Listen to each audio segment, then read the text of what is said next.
Hey gang, how y'all be doing? This is the Keeper coming at you live from the man cave. Hey, first of all, I'd like to say thank you to all of you out there who wished us well on Carol and everything. She's now moved on to a nursing facility, and you've seen a couple videos. There's one I put up on Facebook and one up on YouTube, and she's doing better. She's having a kind of a little rough time, but because she wants to run before she can walk, but um, she's got her mind back. Since February, I've been dealing with all this crazy stuff, man, and it's been crazy. But she is now getting the right help. But you know what? She should have had that help back in February. It's like we're doing a double take. So this time they're trying to get it right, but this should have been done a long time ago. And it's just crazy, man. Just up and down, up and down. But she is doing good. Um, she's now out of the bed. They got her in a wheelchair, and she's rolling around a little bit there. And so we'll see what happens with that. All right, so thank you all for that.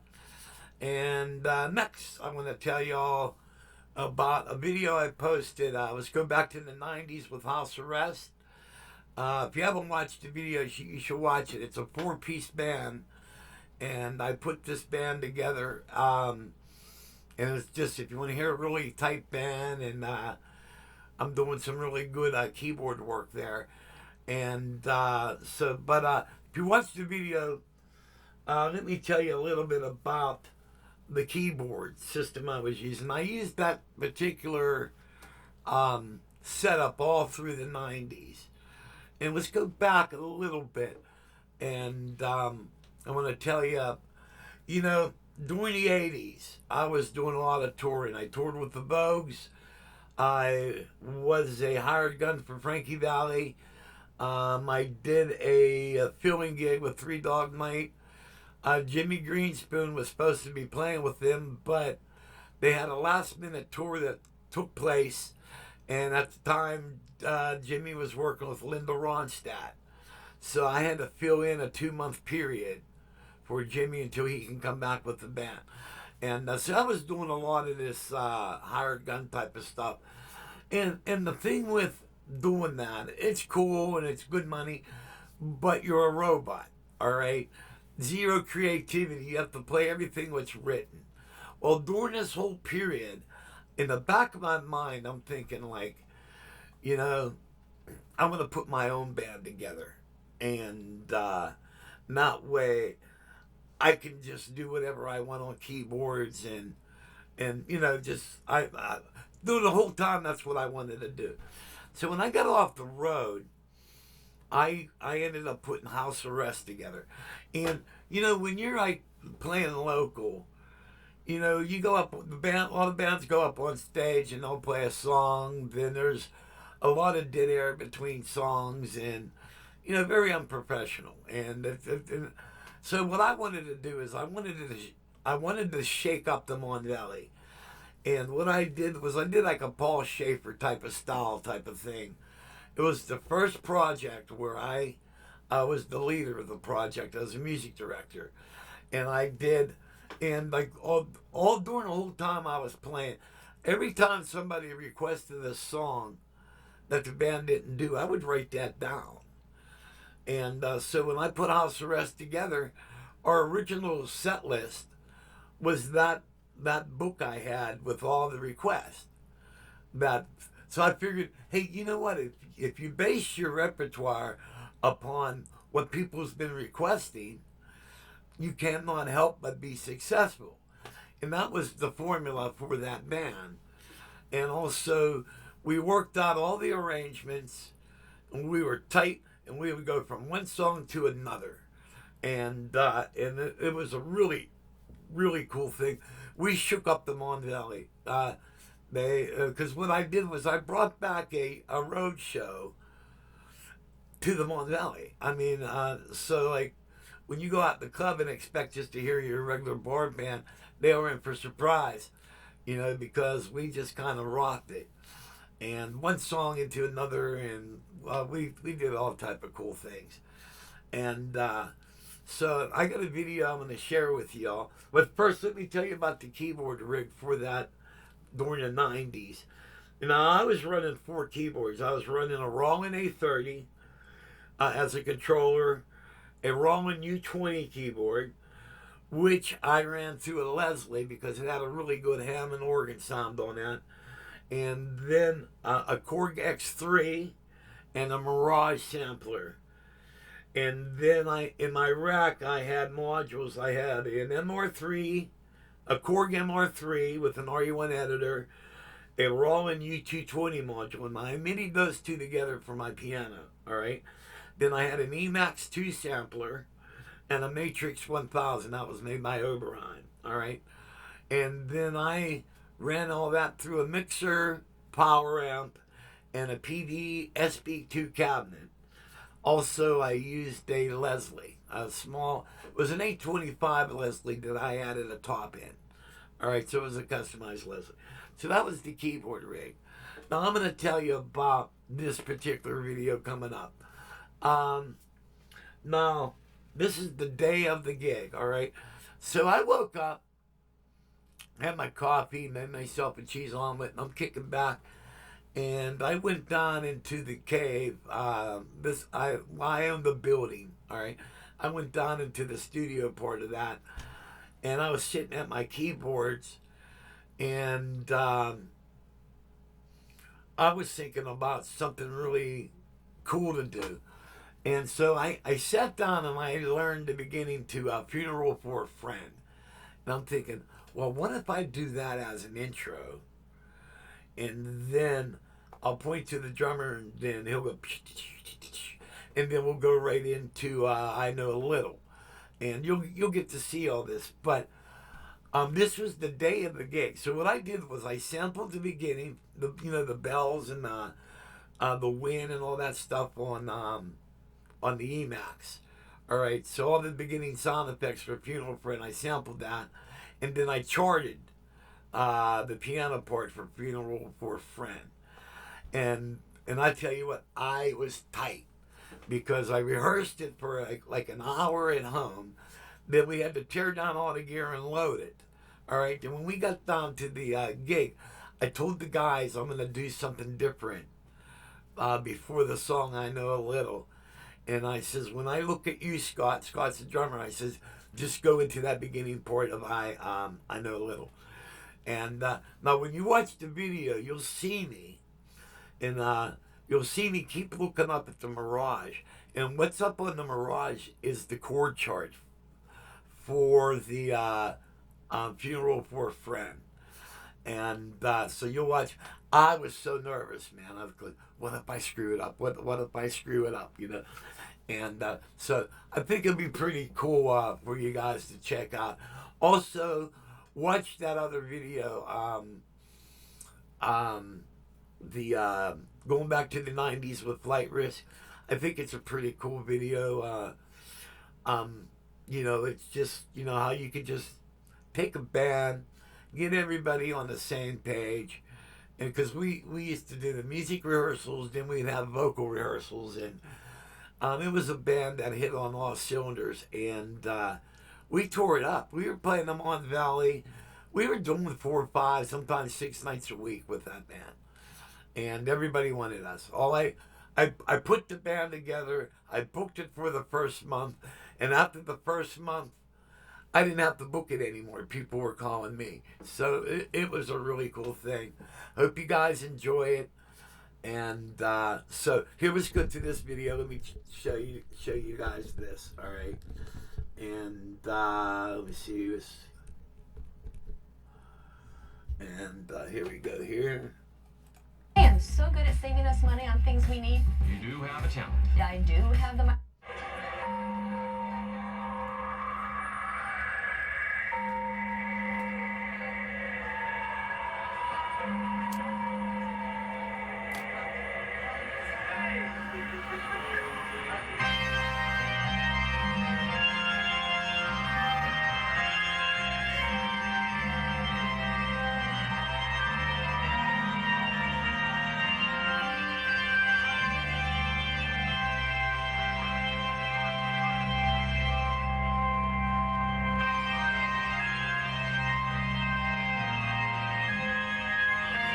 Here's the chart.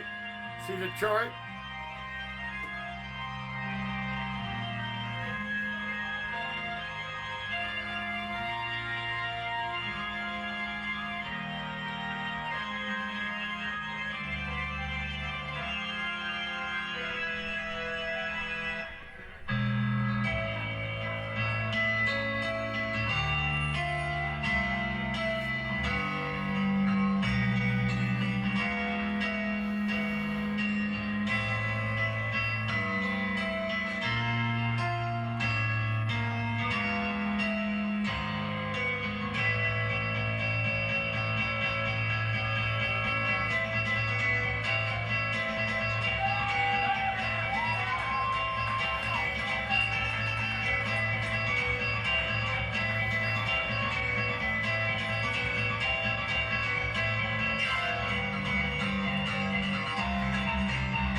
Okay, now a little bit about this is, now I was known throughout the whole Mon Belly as a good keyboard player, and but the thing was, I was always like in somebody else's band, you know what I mean?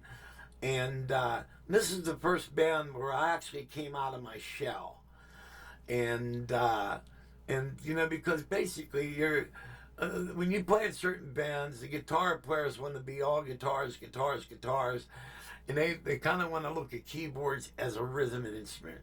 Well, we're not rhythm players, we're lead players too, and that's why I stepped out and put myself in front. And this is the first band where I said, fuck it, you know, I'm coming out front and I'm going to show what I can do. Now, what I did here was I finished The Funeral for a Friend. When I went to that one part, bump, bump, bump, bump, and they all started screaming, I knew I had them. Now, you'll watch right when I click the video back on, you'll see how I'll take the focus off of myself and then I'll put it onto Alan, which is the guitar player. That's what you call shifting. And so I'll take the focus off me, put it on Alan, and then we go into the next song. Thank you, ladies and gentlemen, Mr. Alan Grant.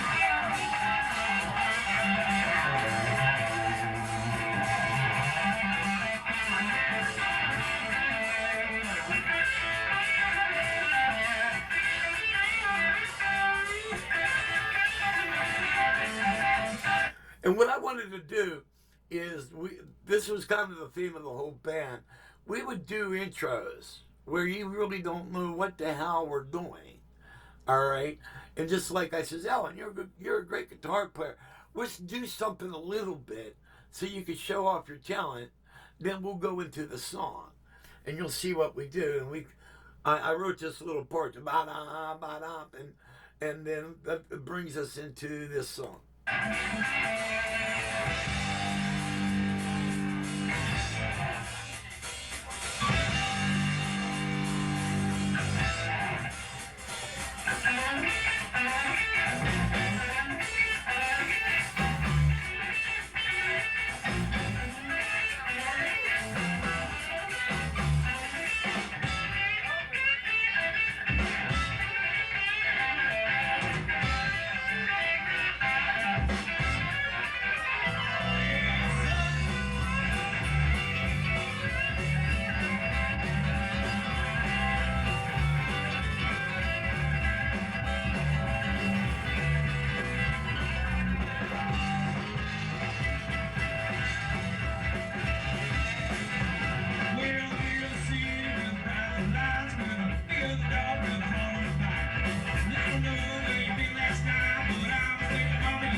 Now, what's coming up is what I call a 1, 2, 3 kick.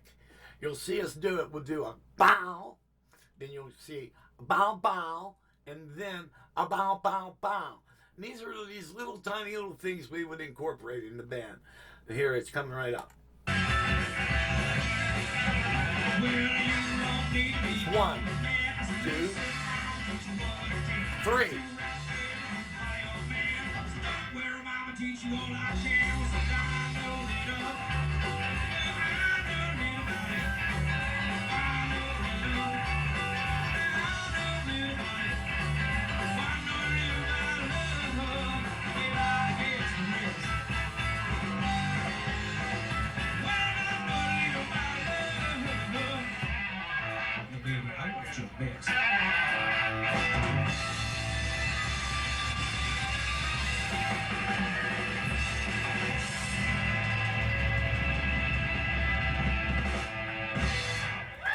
So that was cool about this whole band. Now normally we had a bigger production. We had a full light show, light man and sound man. But this particular club was so small, we didn't need all that. So we just brought what was needed. But when we played the bigger clubs, we had the fog machines, laser lights, and all that other crazy stuff. A big 8-foot banner said House Arrest on it.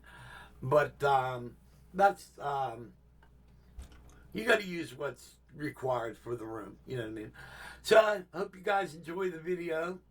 And after all the craziness calms down, we're going to get back to more keyboards and stuff like that. But I figure I'd share this with you guys. And I hope you dig it. All right. And if you guys are in the shell, come out of the shell, man. You know, be a keyboard player and be a frontline player. Okay, guys. See you when I see you, and may God bless.